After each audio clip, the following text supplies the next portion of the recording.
This is Ethical and Professional Standards. This is the reading on guidance for Standards 1 through 7.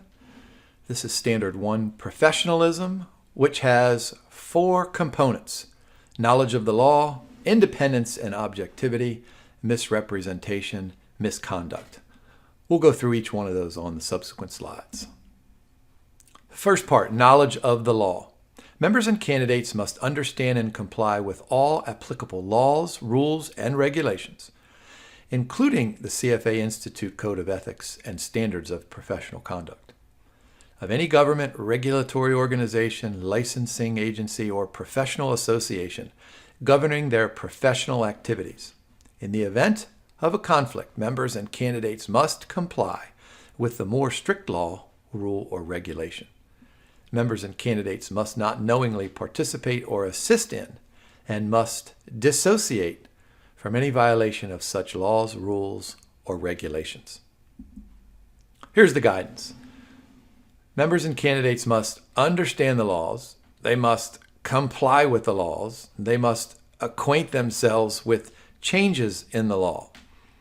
Now, those 3 bullet points imply that candidates and members must be committed to understanding the law and changes in the law and how those laws affect and influence their behavior.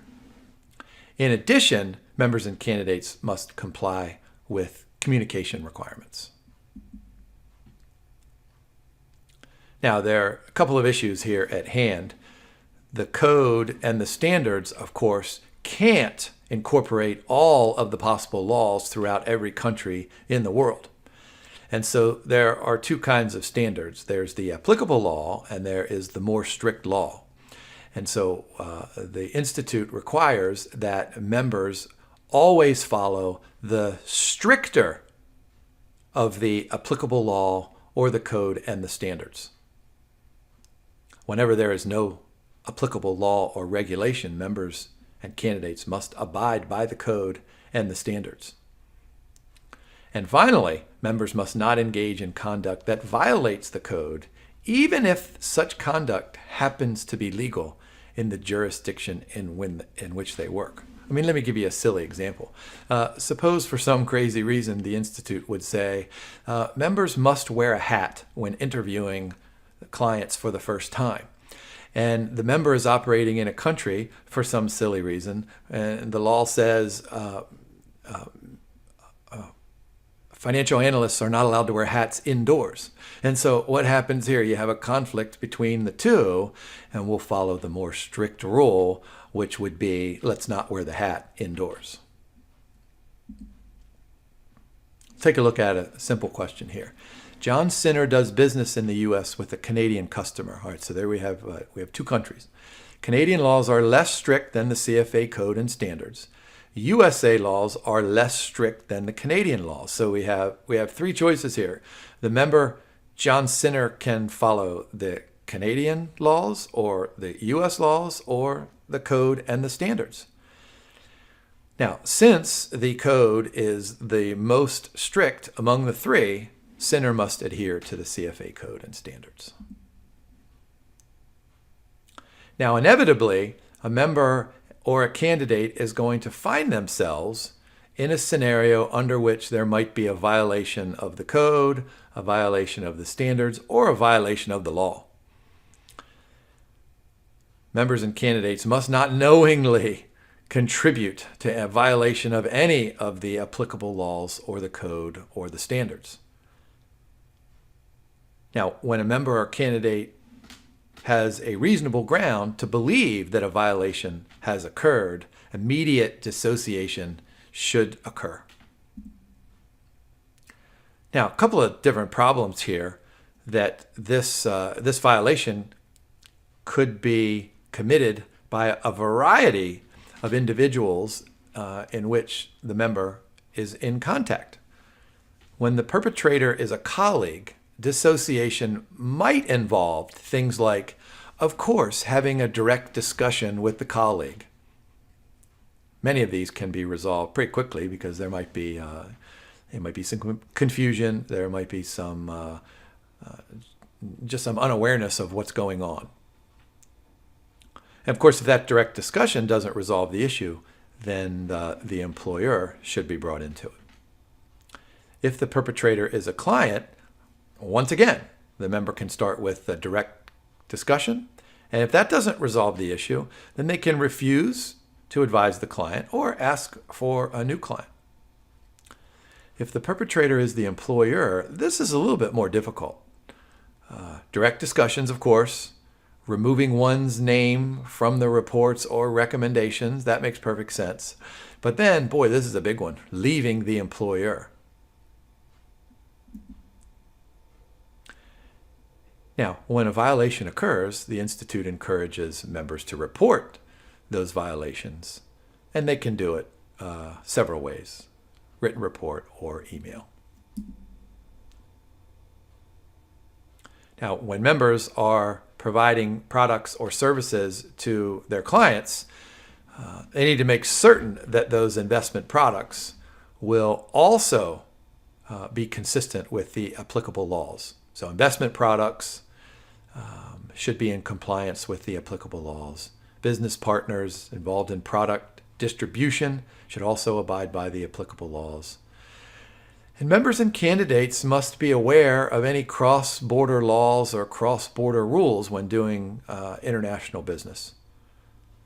And of course, the Institute doesn't require its members or candidates to become legal experts or lawyers, but it does require its members and candidates to be aware of their limitations of legal knowledge, and then just ask somebody who knows about it.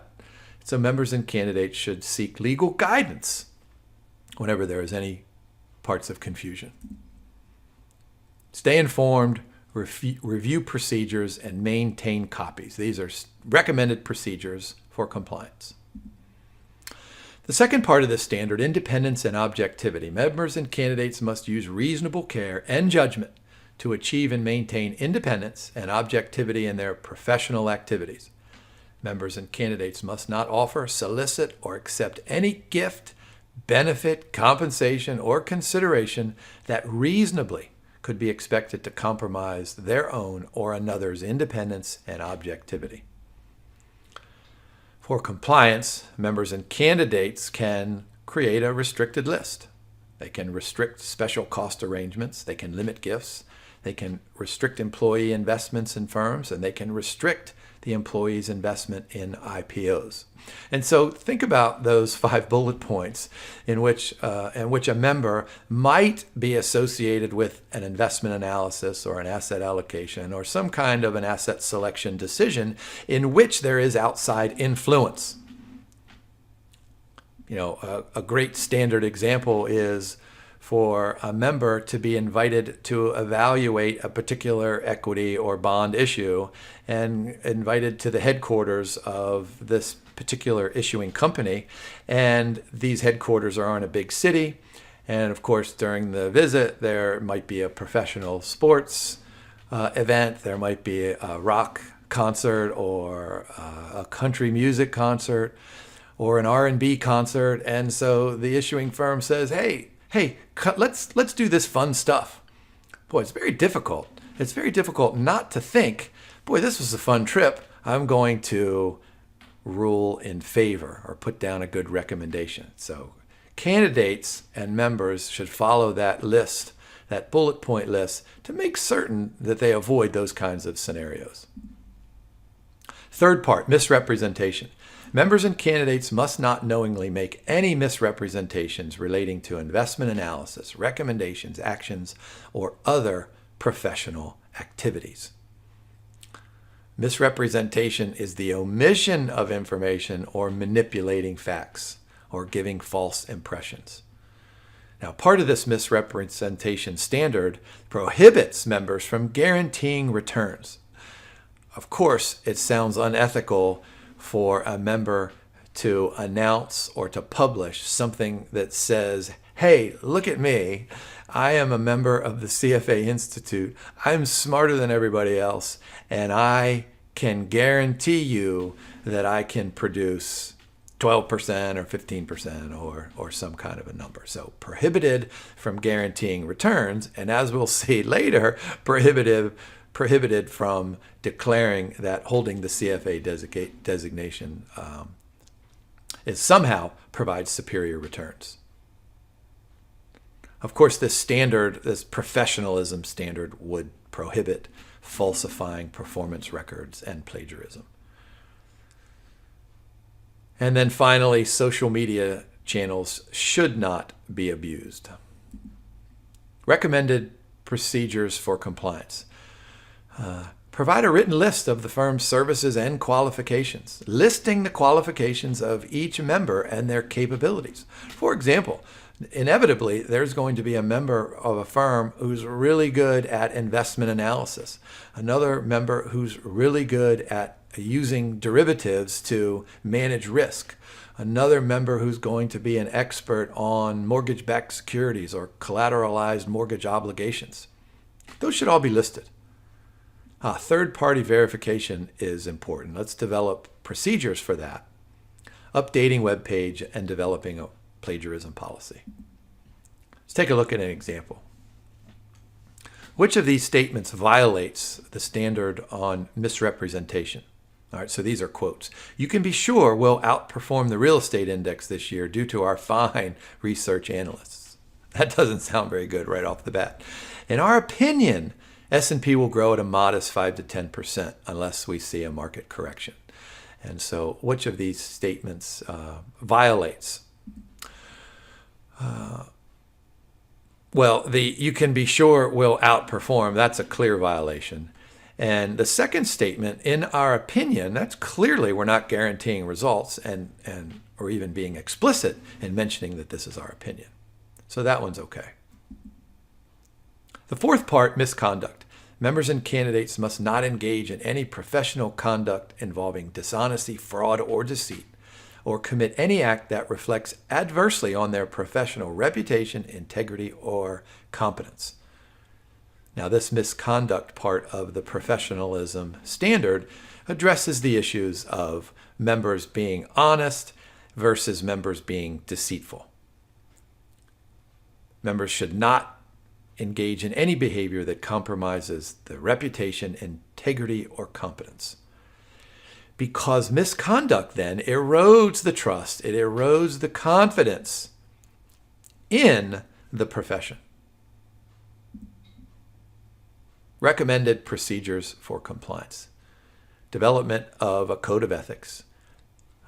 Providing a list of potential violations, because each firm is going to be different and each firm is going to have its own set of misconduct issues that are probably unique to their firm. So a list of potential violations is recommended. And then background checks, of course. Which of the following is most likely a violation? Being intoxicated at the office, being convicted of a misdemeanor public nuisance over a holiday weekend. Well, being intoxicated at the office, that doesn't sound like a good one, just initially, because intoxication implies impairment of brain activity, and so it's probably impossible to make reasonable and appropriate decisions. Misdemeanor, not quite sure about that one. And so what does our solution tell? That being intoxicated at the office reflects adversely on the professional reputation, integrity, or competence. That's the part that I mentioned in the previous slide. But here's the other part of this second B, is that the standard is not intended to regulate one's personal behavior. And so a misdemeanor public nuisance is probably not a violation. Now, there's likely to be a caveat. I'm guessing that there would be more information in the question stem to determine whether the misdemeanor reflected adversely on the professional reputation. That was standard 1. Next up is standard 2, the integrity of capital markets.